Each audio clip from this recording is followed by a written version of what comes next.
Hello, everybody. Welcome back to another week of the Nothing But Nugs podcast, part of the EPS family of podcasts by the fans, for the fans, diehards only. You already know the deal. Here we are back for yet another week of Denver Nuggets offseason coverage. Last week, we talked about the shooting guards. It was a very, very interesting episode. Obviously, the position group didn't perform quite the way we thought it would in some ways, and didn't perform the way we thought it would in some other ways that were much better.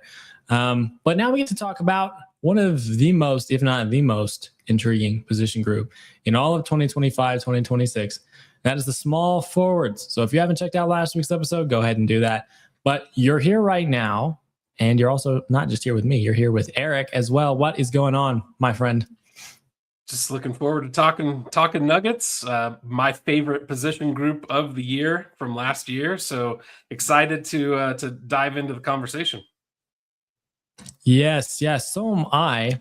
Now, before we get into the discussion today, there was an interesting thing that I saw online earlier this week. Since we're kind of pushing right up on like 4 weeks away from draft season, free agency season, there is an interesting trade that I saw out there on the internet. I'm struggling to find it now, but it involves trading away. Yes, Aaron Gordon and Cam Johnson or Christian Brown, whatever it would be to make the money work, for Evan Mobley. Now, that's a very interesting trade. Now, obviously, Cam Johnson is one of the guys we'll talk about today, so I guess it's kind of tied to today's episode. But aside from that, I mean, that was kind of an intriguing deal that I wasn't necessarily too hesitant about. But before we get into our discussion today, I was kind of curious, Eric, what your thoughts would be on trading for a former defensive player of the year, a guy who's been on a playoff team the last few years and who's still pretty young, provides a different element to this Nuggets team. What do you think about that kind of deal for a guy like Evan Mobley? I have to process that. I never want to just immediately jump in and say Aaron Gordon, tradable guy, because I really have felt like for the longest time that Aaron Gordon is essentially the heartbeat of this team. He has kind of been the glue that kept everything together from that championship run.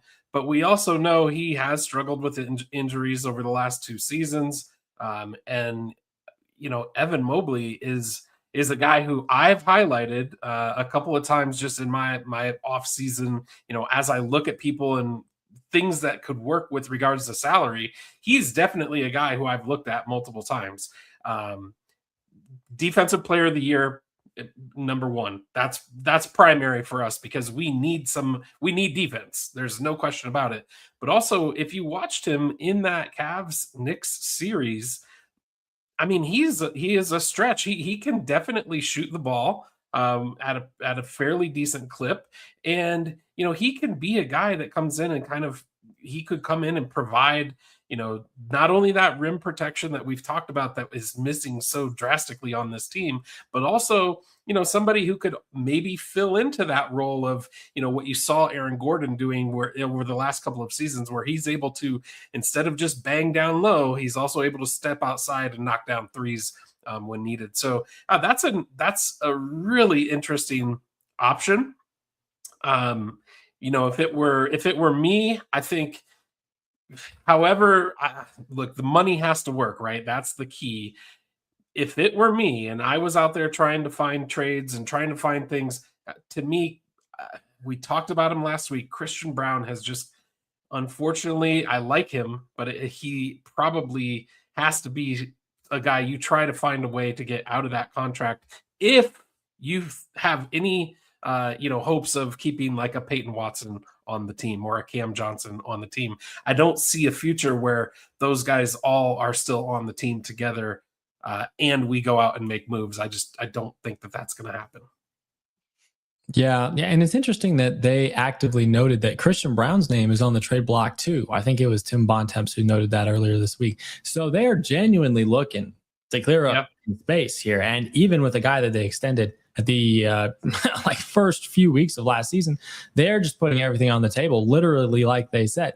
But as far as the Evan Mobley idea, look, the dude shot 30% from three last year. So you're not bringing him in to be a shooter. Now he's got incredible wingspan. He's 6'11", shot 55% from the field nonetheless. And a guy who averaged 2 blocks per game for a Nuggets team that needs rim protection just fundamentally. That's a very intriguing option. Now, Aaron Gordon shoots upwards of 40% from three. And so it's a massive downgrade from a shooting perspective. It's also a downgrade, technically speaking, from a chemistry perspective. Obviously, AJ's been here for upwards of like 5 years. But I mean, at the end of the day, you're trying to make some stuff work. You can clear up some space in theory. If you can make the money work there, sending away a Cam Johnson or a Christian Brown and Aaron Gordon in that kind of a deal. I don't know Mobley's contract specifically. I think it's upwards of $40-50 million a year, though. So, I mean, maybe it just nets out. But for the player you're getting in return in that kind of a deal, I really don't have an issue with it. You know, I would not have an issue with the Nuggets adding in this type of way. Then you kind of have to think about what that starting lineup would look like, though. So you're not going to have, let's say they make the trade that was proposed, right? Cam Johnson and Aaron Gordon get sent away for Evan Mobley. What does that do to your starting rotation, right? Maybe that's Jamal, Christian Brown, Peyton Watson, Evan Mobley, Nikola Jokic. Is that a lineup you'd be okay with in theory? I think in theory it is. I mean, look, it's different. There's no question about it. I think you're going to lose. It's going to be trade-offs with any type of scenario that you're trying to, you know, whether you're looking at moving Jamal for, you know, as I kind of brought up a few weeks ago, like a Kyrie Irving type of guy. You're going to give up a little bit with Jamal, but you're going to pick up in other places with Kyrie. The same kind of thing here with Evan Mobley. You're going to lose out on that 3-point shooting, but you're going to pick up so much in defense. You know, it would be interesting to see how that might even out. The other thing that I'm not a big fan of making other teams in the West better. And so, you know, anytime we're talking about trades, that's one of the first things I look at. Is I'm not trying to make another Western Conference team deeper and stronger. And sending Cam Johnson or Aaron Gordon to another Western Conference team, I think that not only pulls away from us potentially, but also helps another Western Conference team. And the Western Conference is already so deep. I mean, you're talking, you know, the difference between 1 through, I think, 10 this year in the playoffs, it really wasn't 1 and 2. I think OKC and San Antonio had those 2 spaces locked up. But between 3 and 10, the difference in games, I think it was only like 6 or 7 games. So you're not talking a huge difference there. So, you know, it's tough to make another team in the West better. And that's something that I kind of look at when I start to look at these types of trades. Yeah, that's true. That's why going out in the East to the best of your ability would be a great way to improve your team without improving your immediate competition, right? Yep. Another interesting note about Mobley before we get into our discussion officially for this episode, 6 years younger than Aaron Gordon and historically healthier. Right? In like 5 seasons, Mobley's lowest amount of games played has been 50. So, I mean, you get a guy who's pretty durable. You get a guy who's got tons of career left, not even technically in his prime. A lot to consider there. Yeah, not that the Nuggets are necessarily looking at making that trade, but that was a very interesting trade opportunity that I saw someone mention earlier this week. So nice. Glad we got those perspectives out on that. But now it's time to dive into the small forwards. All right. Eric has been dying to talk about the small forwards all week. This has been his favorite position group. You even mentioned it at the outset here, kind of. Let's start with Cam Johnson, man. Cam Johnson. All right, let's take a look at his regular season numbers. Obviously, a guy who's a veteran in this league at this point in time, 30 years old. Started on Phoenix way back in the day. And now in Denver in 2026, he shot 48% from the field, a career high, by the way, in shooting percentage. From the three-point line, also up there in terms of percentage, in terms of his career high at least. That's his second best three-point shooting season by percentage at 43%, 84% from the free throw line. He gave you 4 rebounds a night, 2.4 assists, less than a turnover. almost a steal, about a half a block, and an overall plus minus of 6.4. Initial thoughts about Cam Johnson's season here, Eric, before we dive on into the nitty gritties. Yeah, initial thoughts were it took a while for Cam Johnson to grow on me, to be quite honest with you. It was not it looked clunky when he first came, in those first couple of weeks. He wasn't hitting the open shot like we thought he was going to be able to do. He just seemed to it took him a little bit of time to find his footing. And I think that kind of the pressure started to build on him. You could see it in the way that he was playing. It's when you're on a team like the Brooklyn Nets where he came from, he had the ability to kind of play pretty loose. It didn't matter, he wasn't playing in a ton of big games. He wasn't shooting a ton of big shots. Well, when he came to the Nuggets, he was expected to kind of be that replacement for Michael Porter Jr. Now, we weren't expecting him to come in and, be at MPJ per se, but he was, we looked at him as somebody who was going to come in and replace Michael Porter Jr.'s ability to score, maybe not point for point, but somebody who was going to play a little bit better defense than maybe what MPJ played.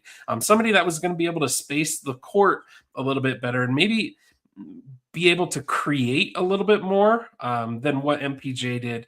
And I think he really struggled with that at the outset of the season. But as that season went on, I think he grew much more comfortable. He kind of knew where he needed to be. He found his spots on the floor. And I think by the end of the year, he was certainly cranking. Yeah, I mean, this is true. As far as him getting off to an absolutely atrocious start to his Nuggets tenure, I mean, his first 1, 2, 3, 4, 5, 6, 7 games, he made 3 threes in over 20 attempts. And then, I mean, he kind of started to figure it out a little bit more, a lot more double-digit games in there the next few weeks. But I mean, the pinnacle of his performances, right, it came in games that the Nuggets ultimately lost. So he shot 5 of 7 from 3 against Chicago in mid-November, but the Nuggets lost that game. He shot 4 of 7 from 3 against Sacramento in a game the Nuggets also lost.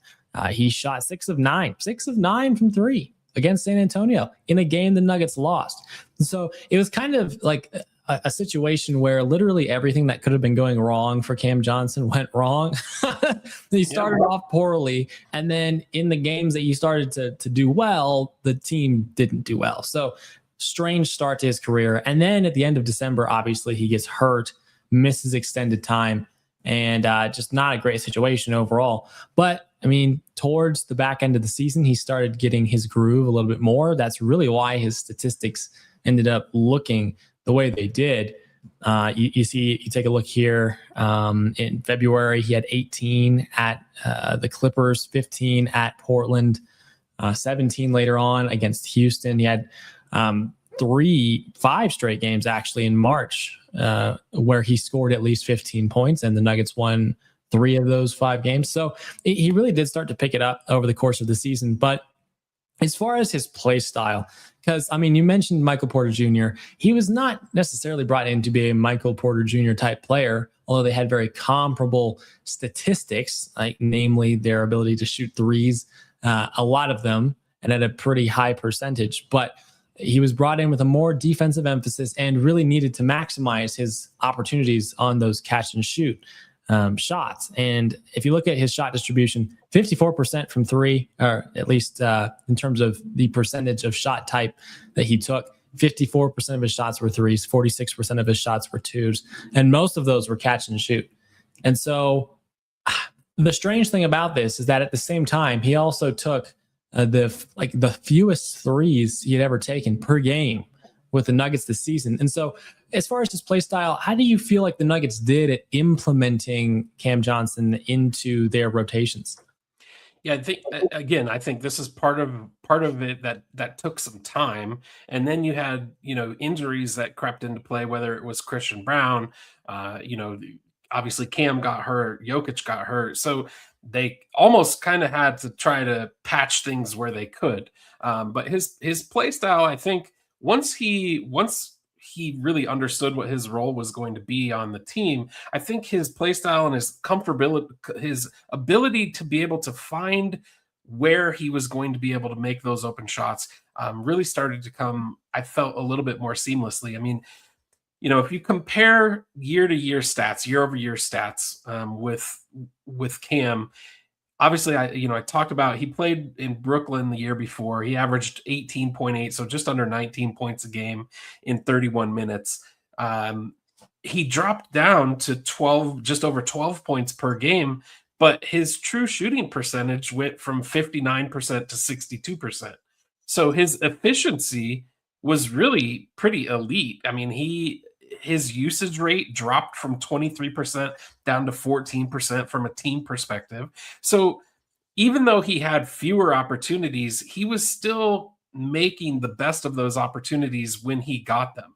Now, injuries are one of those things that you can't predict, and it sucks when it happens. But I do think that played a role into kind of him not finding his.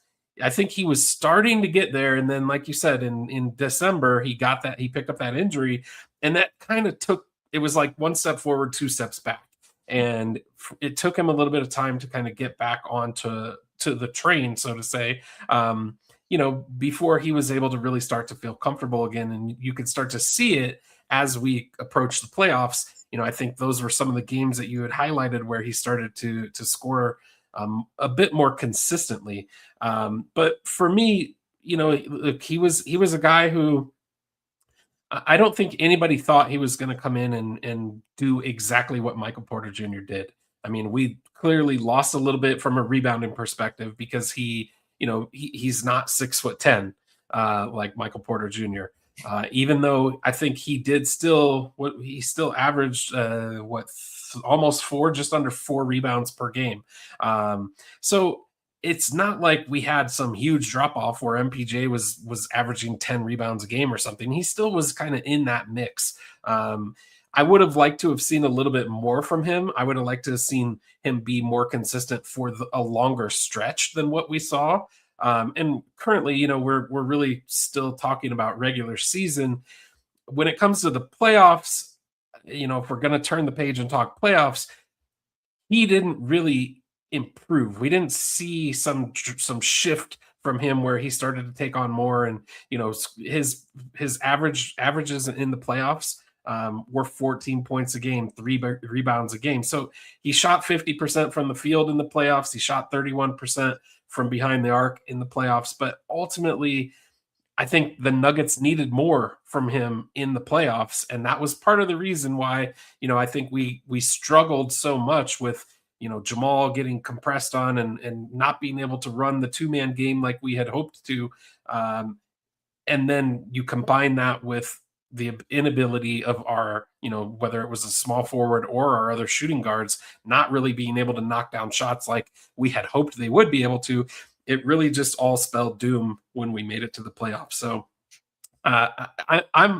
look, Cam grew on me for sure. He's somebody who obviously his contract situation is kind of a bargaining chip for the Nuggets because it's done after this season. And so there's nothing else on the books so they can use that as leverage in the trade market if they so desire. But, if that's what they're going to do, if ultimately they're going to shop him, they do need to be cognizant of, hey, this is a guy who, at the end of the year, he did kind of start to put the pieces together. He was playing better, and that could, that could be something that he could potentially grow on for next season.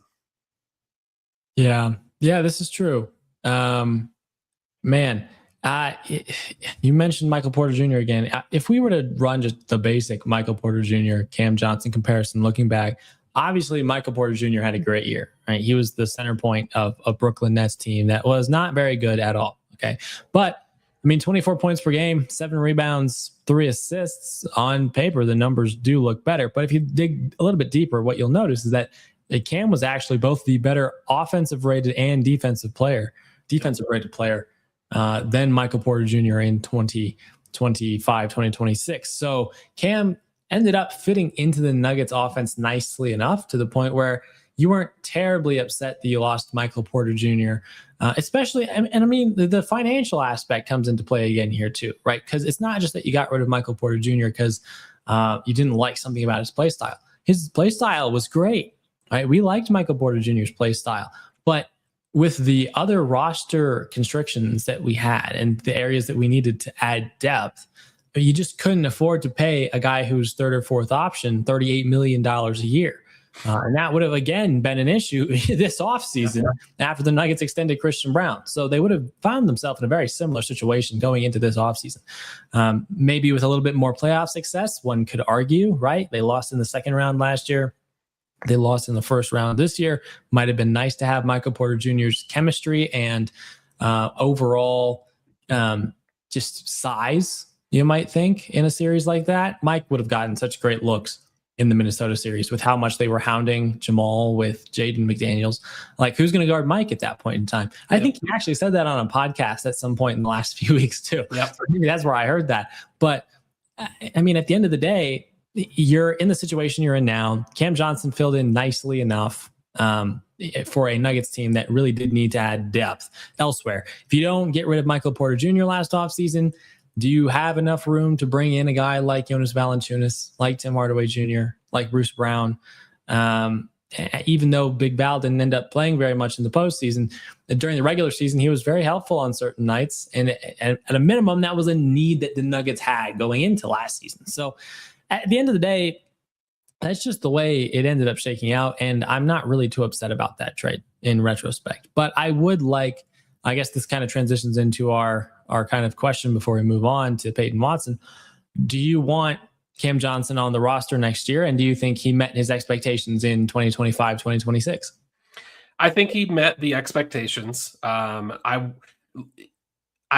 hesitate when I say I would like to have him back on the roster because I know his contract is such a bargaining chip. I think that that's something that, you know, when it comes, whether there's a deal to be made in the offseason or as we approach, you know, start to get closer to the trade deadline in season, I think Cam is going to be one of those guys who you hear his name talked about a lot, just because the Nuggets right now don't have a lot of poker chips to play with. And his chip is one of the bigger ones that they do have. You know, one last thing to just talk about real quick with his stats. You know, when you look at, you know, he scored just under 18 points a game last year or 2 years ago with Brooklyn, and that was shooting almost 7.5 threes per game. He comes over to the Nuggets and he shoots just over 4.5 threes per game. So it almost cuts his total 3-point shots in half.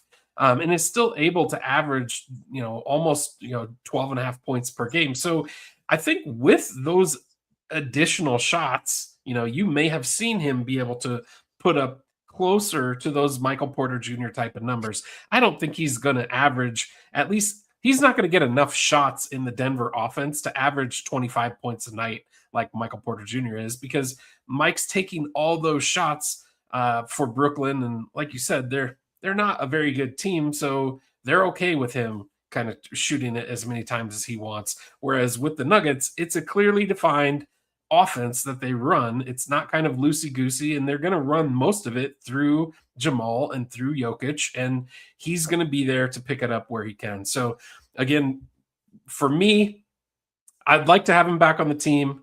I would also like to see what deals might be out there for him that could be made. Yeah. Fair enough points. I'm going to say myself, I think Cam Johnson slightly underachieved for me in 2025, 2026. Honestly, his performance on the court wasn't terrible at the end of the day. Okay, it wasn't very consistent, but I mean, he had in 2 games that the Nuggets needed to win in the first round series that they played, he played really well.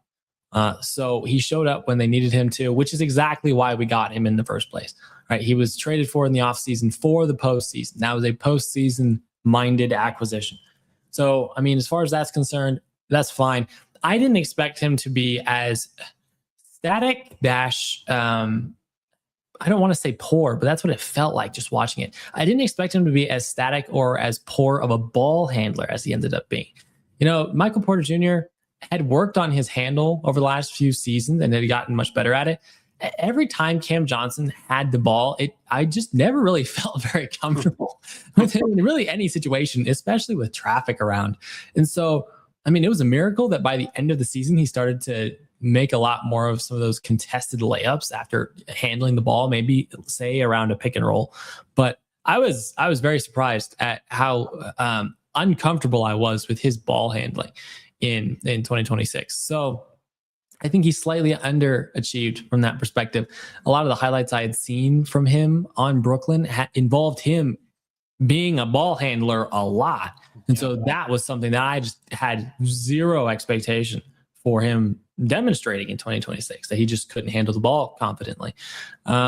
Do I want him on the team again in 2027? I would say I would not like to, if you can retain Peyton Watson. Now, my ideal situation here would actually be to get rid of both Cam and Christian Brown and then put P. Watt at the 2, and then maybe go try to find a trade for a 3-and-D small forward. Because the free agent class for small forwards right now isn't looking terribly great. I mean, unless you want 35-year-old Chris Middleton as your starting 3, doesn't look great. So you're gonna have to go make a trade. I'd be fine with that. I like Peyton Watson at the 2, honestly, a lot more than the 3, because I think he's a little undersized at the 3. At 6'7", even though he's got the wingspan. Nonetheless, I think I agree with you in that regard. I would say that he's got some pretty good tradability, let's say. I think I'd like the Nuggets to do what apparently people are saying that they're doing, which is looking to potentially ship him somewhere. He's one of the guys who's being actively shopped. So that's my perspective on Cam Johnson. Interesting guy. It's a tough season again, with all the injuries and him being a part of the guys who were injured for decent stretches of the season to really get a full confident evaluation. But based on the play that we saw, I mean, I'm pretty comfortable saying what I think about him being on this team again. That said, let's move into a guy who completely blew everybody's expectations away in 2026. Peyton Watson. Peyton Watson just had, if you had told me that Peyton Watson would have the season that he had last offseason, and that we would at some point during 2025, 2026 be legitimately questioning if Cam Johnson, the guy we just traded Michael Porter Jr. for, should actually be benched in favor of Peyton Watson, I probably would have thought that you're a little bit crazy. But I mean, goodness gracious, man, career highs literally across the board in everything. 15 points per game, 49% from the field, 41% from 3, 73% from the free throw line, 5 rebounds a game, 2 assists, about a steal and a block a game. Dude, tell us about Peyton Watson, man. Just how much did he surprise you with his pretty much all-around growth in 2025, 2026? Yeah, this one is, I don't know if it's a notch for, player development in the Nuggets staff, or if this is just a guy putting in the work. It's probably a combination of both. But Peyton Watson he's been one of my favorite players ever since he joined the Nuggets. Since they drafted him, it was kind of a head scratcher, right? They drafted a guy who literally averaged like no minutes at all at UCLA, didn't do a whole lot in college. And somebody in that room saw something in him. And, then I think it was after his rookie season or maybe during his rookie season, I don't know. I was watching something. I saw some highlights, and it was an interview with Kevin Durant. And Kevin Durant was talking about guys that nobody has heard of right now. Again, this is back during Peyton's rookie season. Guys that nobody has heard of, but in 5 years they might be a household name. And I remember he said Peyton Watson. He brought that name out, and I was like, "Huh, that's interesting." Side note, Peyton Watson and I share a birthday. So that was kind of another thing where I was like, oh, okay, well, I could definitely get down with this guy. And all of a sudden, you started to see some growth. You started to see him gain a little bit of confidence, especially towards the end of last season. But I don't think anybody expected the type of season that he came out and put up. I know he was limited because of the hamstring injury at the end of the year. I think he only played in 54 games, but boy, those 54 games were sure a lot of fun to watch. And, I love what you said at the end of the Cam Johnson segment. I think that's the perfect role for Peyton Watson, is to move Peyton to the 2, because unlike Cam, Peyton does handle the ball quite a lot, and I feel like he does a pretty good job. He's able to, even at his height, he's able to bring the ball up the court. He's able to pass and find the open guys. But man, talk about a guy who, it just, when he came out of college, it didn't seem like he could throw the ball in the ocean from the 3-point line. And this season, after the first couple of games, we're like, okay, yeah, it's cool, he's going to shoot more threes. But then it was like, man, he's actually making a lot. And that corner 3 just became almost automatic when he shot that corner 3. When he had an open look in the corner, there were times where you could just pretty much count it. It was going in just about every time. So he's a lot of fun to watch. He brings a ton of energy too, which is, something that kind of gets lost along the way. You talk about team chemistry, you talk about energy type of guys. That's how the Nuggets won that championship. And I don't think they were the most talented team in the NBA that year, but they had the best chemistry. They tried harder. They put everything out on the line. And Peyton has shown that that's kind of his play style, is he's going to be the guy that goes out there and gives 100% of effort, regardless of who they're playing, what the score is, or what that the opponent looks like. And those are the types of things, me as a fan of the NBA, those are the kinds of things that I like to see in players. And man, I can't say enough about Peyton Watson. He honestly is the reason why I say that this was my favorite group on the Nuggets this year. I know we'll talk about Spencer Jones, but the growth that we saw year over year with Peyton was, to me, it was really cool to see. I mean, he only averaged 5 more minutes per game. If you're looking at year over year stats, he went from 24 minutes to 29 minutes a game, but he jumped from 8 points per game to almost 15 points per game. Field goal shooting was 49%, 3-point shooting 41, almost 42%, up from 35%. So again, I don't know if that's, if you could just pin it all on player development for the Nuggets. I think they do have a good coaching staff, but you haven't seen a ton of great player development with the coaching staff and with this team. But Peyton Watson, he sure did develop, and I think it's more of a tip of the cap to him for being able to do so than necessarily saying the coaches are the ones. I know the coaches put in work too, but I think he was the one that put in the hard work.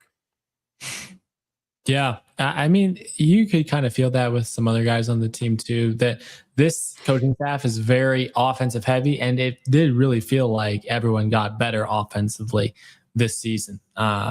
That's not even just a feeling. The statistics prove it. They had the best offense by rating in the league, and at points in time during the season, they had one of the best offenses in league history. So the offense was great, but Peyton Watson really did more than pretty much anyone besides Jamal in terms of just sheer improvement overall. I mean, yeah, you mentioned the statistics and the fact that he improved in literally every aspect across the board significantly. But I mean, his highs were also pretty high too. And this is another guy who kind of started off like Cam Johnson last season, didn't shoot the 3 very well at all. Made 2 threes in like his first, 8 games of the season last season. But I mean, he had 16 points against Indiana. He had 32 against the Pelicans in November, 15 against Sacramento, 27 against Memphis, 15 against Sacramento again, 15 against Dallas a few nights later, 21, 20. Some of these highs are really high. He had 20 points in 6 straight games in January when all those injuries started happening. And so that's really where he started to ascend. Then he had 19, 31, 18, 21, like 35 against Washington. I get that it's Washington, okay, one of the worst defensive teams in the league, but still, I mean, I don't think anyone would have guessed Peyton Watson would be dropping 35 on anybody at any point in time going into the season. So, I mean, this is a guy who really did put in the work, obviously on his own in the offseason, but also really benefited from a very offensive heavy staff that David Adelman put together here. going into the season. As far as his shot breakout, I mean, 66% of his shots were taken from 2-point range, and most of those were from less than 10 feet. So again, he really is playing sort of a unique role that neither Cam Johnson or Spencer Jones played, and that is being a three, a 2 or a 3 on this team who really has a complete game. He lives mostly inside the 3-point line. He works off of his drives, his cuts, fade away, pull up, jump shots, but he can also knock down threes. And yeah, you mentioned threes from the corner. I mean, I think there was one point during the season when we were doing podcasts, when I was doing podcasts at least, or I was like, they just need to let Peyton Watson take more shots from 3 in the corner and he'll knock them down. And then he did it one night. He had I think he made like his first 3 or 4 threes from the corner. I forget what game that was, but I was like, yeah, exactly. There you go. That's Peyton Watson for whatever reason in 2026. So, I mean, it's good to see that the Nuggets have a guy like that on their team. Hopefully he stays on the team, and hopefully that remains the case. But it's good that the Nuggets found a guy who developed a full game while being a first-round pick of this team. You know, you did mention that he did not really play very much at UCLA at all. He was definitely drafted as a project. They said that on draft night too. But I mean, he's really just put it all together. I mean, Christian Braun got way more minutes than Peyton Watson did in their first 3 or 4 years of their careers. But I mean, Christian Braun hasn't really fully developed his game, right? He's still struggling to shoot consistently and be anything besides a cutter and a defender. As far as Zeke Nnaji is another first round pick at the Nuggets the last few years who just has not panned out really at all. You're paying him $8 million a year to just sit on the bench and ride the pine. You could think of any other first round picks in there. I think Julian Strawther was a back end of the first round. Yep. And yeah, so I'm another guy in there, right, who's kind of struggled to develop consistency. Although he's shown flashes, maybe he's a Peyton Watson kind of guy. But overall, I mean, there's not much else to say about Peyton Watson other than that he just completely surprised everybody and demonstrated potential we didn't know he had. As far as, do you want him on the team in 2027? And did he meet or exceed expectations? Wink, wink. I wonder what the answer to that question is. What are your thoughts as we wrap up Watson? He definitely exceeded expectations. I think, I hope he is kind of a cornerstone on what they plan to build on. I think he is that kind of guy.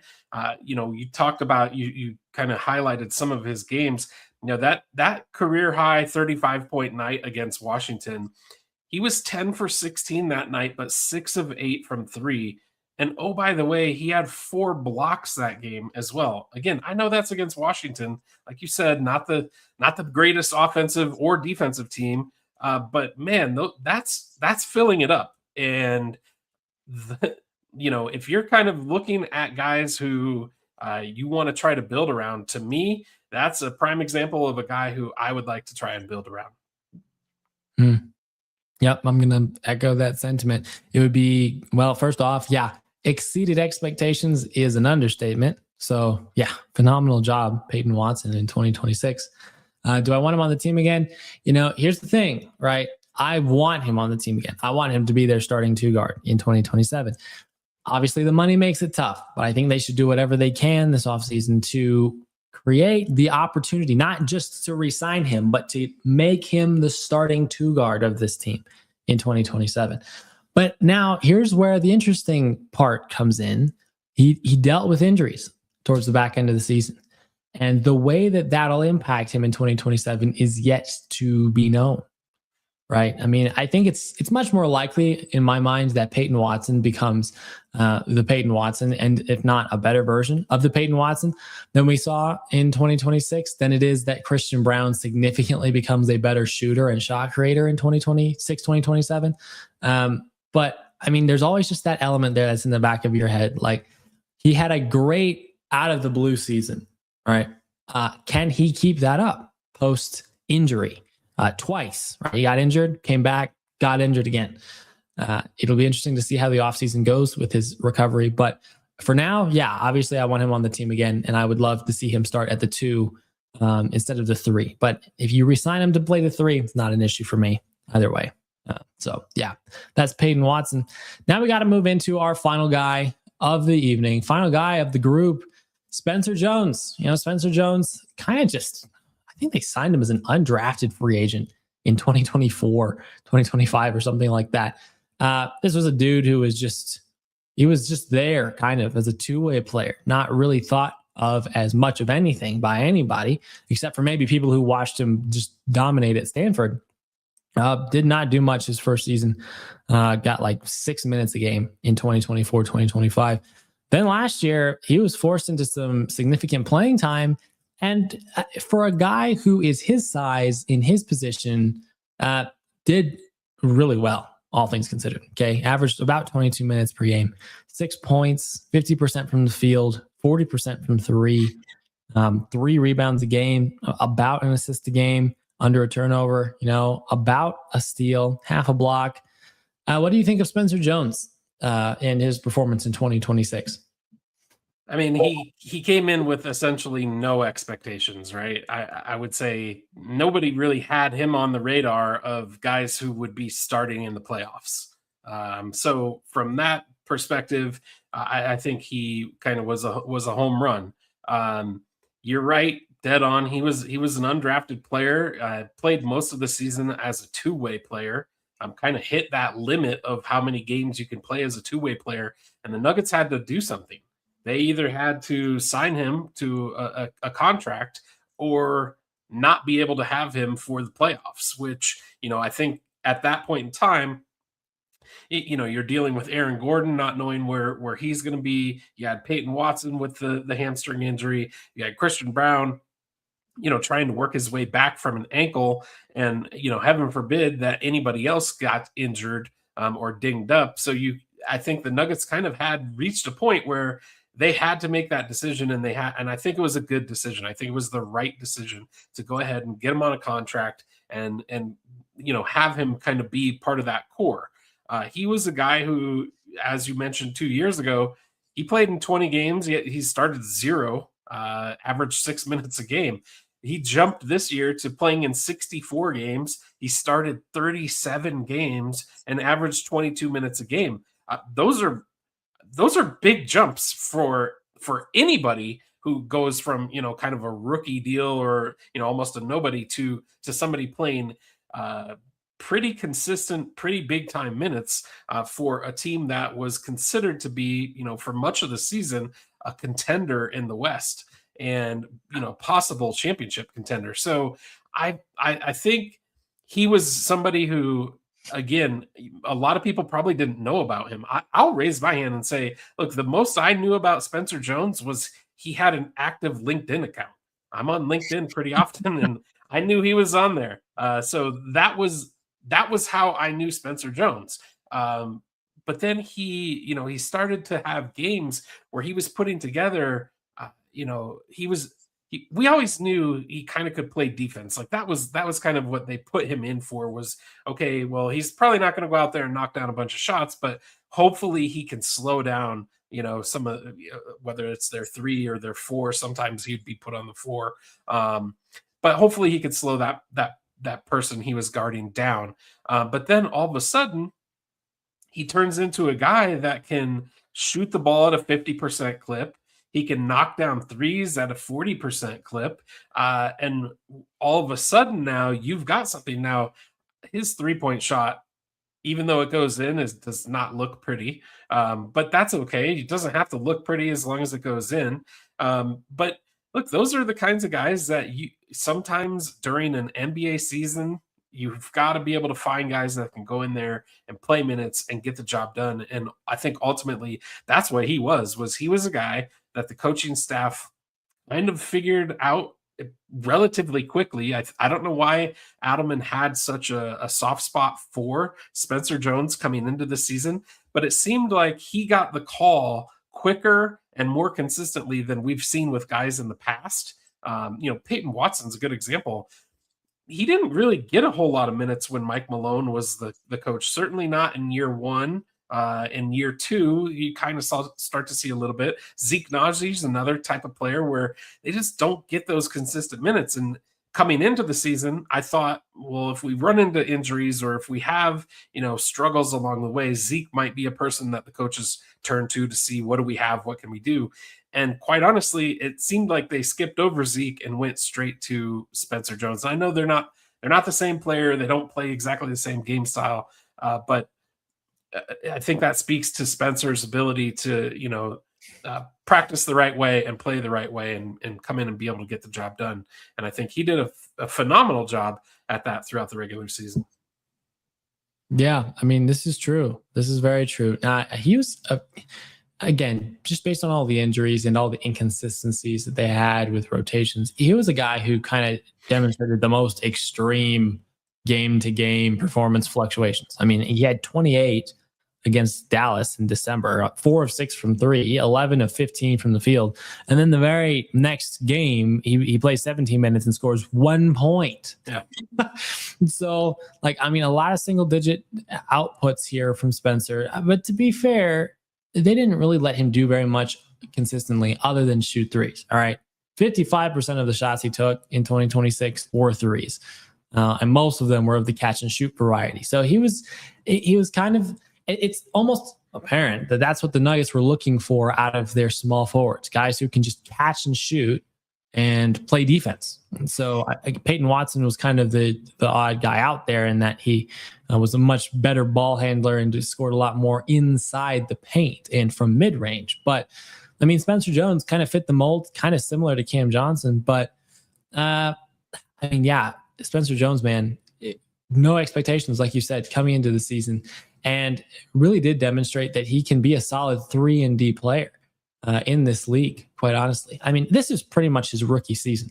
If you play 6 minutes per game and barely play in a season, that doesn't count. Okay. So he got consistent playing time for the first time in his career last season. And I mean, obviously he dealt with the issues that a lot of young players struggle with, fouls, inconsistency, finding your spot in the offense on any given evening. But I mean, he was able to produce ultimately consistently enough, either offensively or defensively, that it made him an asset. They converted him to a full-time contract, and he had 20 points in game 5 of the playoffs in a game that the Nuggets needed to win. And we're not getting very much else from anyone else in. So yeah, that was a fantastic season, all things considered, for Spencer Jones.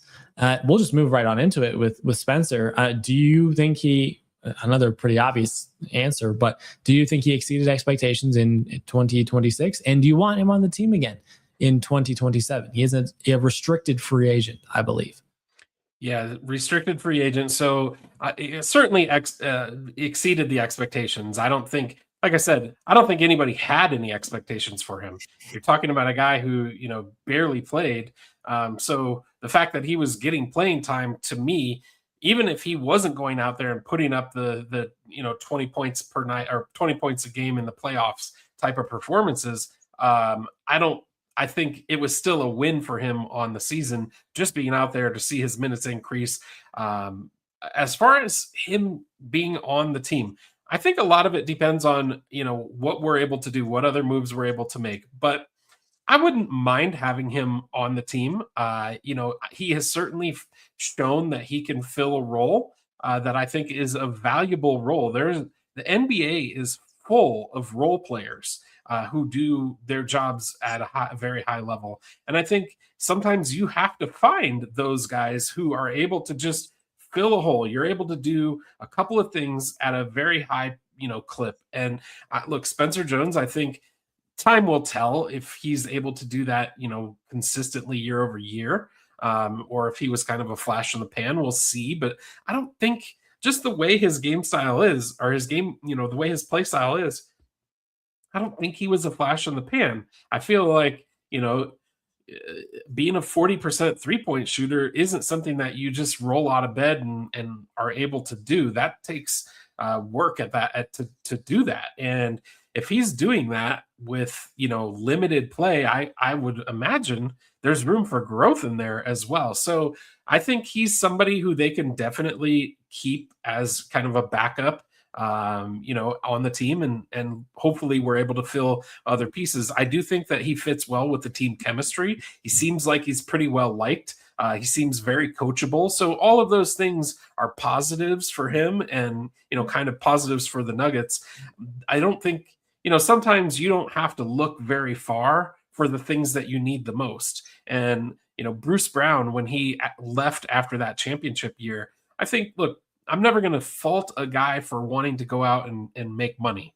I get it that your career is not, a forever window. You have a limited period of time to make as much money as you can. So I'll never fault him for that. But I do know that there were probably a lot of people in the Nuggets organization, as well as Nugget fans, who, felt like, man, we had the guy who we needed and we just let him get away. Well, I feel that way with Peyton Watson and with Spencer Jones. We have the guys we need. We just can't let them get away. And so that's kind of my 2 cents on Spencer Jones. Yeah, that's a good 2 cents to have on Spencer Jones too. I think I would say obviously he exceeded expectations. He dropped 20 points in the playoff game, having not really played in his second season as a guy who mostly came off the bench and really only started because people were hurt. As a relatively undersized small forward too, I might add, at 6'7", 225 pounds. So yeah, he exceeded expectations. As far as him being on the team again in 2027, I think, look, as a Nuggets team that is kind of strapped for cash, that is trying to balance winning with staying within certain financial considerations, I think Spencer Jones is a guy you just have to knock out of the park and say, yeah, okay, we're bringing this guy back. He's not going to cost us too much. He has familiarity within the scheme, and he could easily be our backup 3. Easily. He can come out 10, 15 minutes, knock in some threes, play solid defense. Phenomenal all around. Okay. So I would love to see Spencer Jones back in 2027. I think, quite honestly, if you're the Nuggets and you're thinking bench construction, obviously they need to go find a veteran point guard to come off their bench in 2027. But we mentioned Julian Strawther on last week's episode. I think Julian has to step in as the new Tim Hardaway Jr. in some sense in 2027. I think Spencer Jones needs to be something similar at the 3. Bruce Brown kind of hovered somewhere between 1 through 3 through most of last season off the bench, along with Peyton Watson, I guess, right? But Spencer Jones, I think, fits a solid backup 3 mold for a team that needs athletic guys who can fit in the system, especially guys who have demonstrated that they can succeed in the system already when given an opportunity. And so I think Spencer has a very, and I won't say he has like an all-star type of ceiling, but I think he has that 3-and-D type of ceiling that the Nuggets need, and at a very relatively affordable price tag, I might add. So I like Spencer Jones being locked in as the backup 3 on this team in 2027. Hopefully they can get that done and retool some stuff in the starting lineup. So yeah, I'm kind of excited about Spencer Jones. We'll see what 2027 holds for him. But as far as the group overall, all 3 of these guys, what are your final takeaways about the Nuggets small forwards in 2025, 2026? Yeah, final takeaways. Look, I do think that overall as a group, even though Cam maybe didn't, to me, Cam basically just kind of met the expectations. I think what Peyton Watson and Spencer Jones were able to do is kind of push that exceeded expectation level so high that it makes up for what Cam wasn't able to do. But that being said, we all know what happened in the playoffs. We all know that Peyton Watson not being there was kind of almost having to play the T-Wolves with one hand tied behind your back.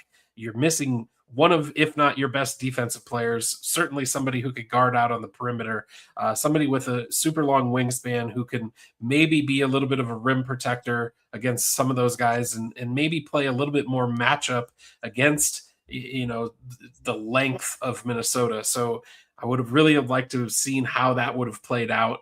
But ultimately, I think it's a met expectations with Cam in there, but I think overall it's probably an exceeded expectations just from what those two guys were able to do, because really they kind of burst on the scenes out of nowhere. Certainly Spencer Jones did, but I don't think Peyton had much. Certainly didn't have the expectations of what he did. So I think that bar is set pretty high for next year, though. So it'll be interesting to see what they do next year. When we're having this same conversation after the season next year. Yeah, for sure. It was a very interesting position group. Cam Johnson, I mean, he played just well enough to the point where you're like, okay, I'm fine with how he played in 2026. Peyton Watson, yeah, absolutely phenomenal. Just fantastic. Again, unfortunately, he couldn't play that playoff series, but it gives you some hope that you have guys in-house who can actually contribute, right? That's really what he proved in a series of first-round picks. There's one who actually is developing into a complete player who could potentially be a leader of this franchise at some point in the next 5 to 7 years as Nikola and Jamal enter their early, mid, and late 30s. So Peyton Watson absolutely showed out. And then Spencer Jones did something similar in the role and opportunity that he was given to perform it. Absolutely tenacious on defense.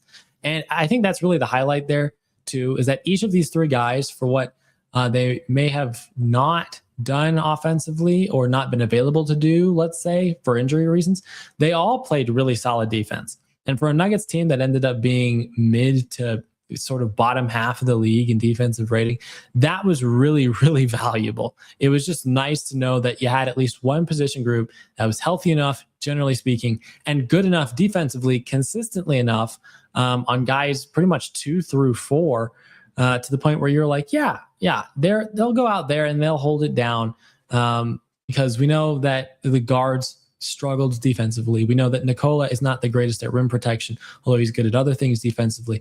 And so it was just nice to have athletic, tenacious guys on defense who actually went out and got it done too. So that's another thing to shout out this position group for and their performance in 2026. Any other closing thoughts as we wrap up the episode? Nope. I think we really touched on all the hot points. I mean, look, if we can put together a healthy season where we see Peyton Watson play a full season like he played this year, I think we're looking at a guy who could put up those Michael Porter Jr.-esque numbers. I think that was really something that the Nuggets missed. I know Cam added a little bit, but especially when it got kind of crunch time and Aaron Gordon wasn't there, they needed a third outlet, and nobody really stepped up to do it. So that's what I'm really looking forward to with Peyton Watson. Hopefully they're able to re-sign him. They're able to figure it out the money, because I think he's an integral part as we move into the future. Completely agree. 100%. So we'll see what happens. Obviously money is money, but got to make it happen. Got to make it happen with guys like that. So that was a fantastic discussion about easily the most intriguing position group in 2026. Thank you to everyone who listened to this episode. If you are new, thank you for checking out our content. You should go check out our previous episodes. And if you've been listening for a while, we appreciate that as well. You're kind of getting our full picture of this team and kind of what we think about the team in past, in present, and in future. So if you have any comments, let us know. You can drop those in the comment section at any point during our streams or afterwards in the comment section of the video itself. But thank you for listening to this episode. If you've made it this far, until next week, have a fantastic week, and we'll see you then. So then, take care and peace out.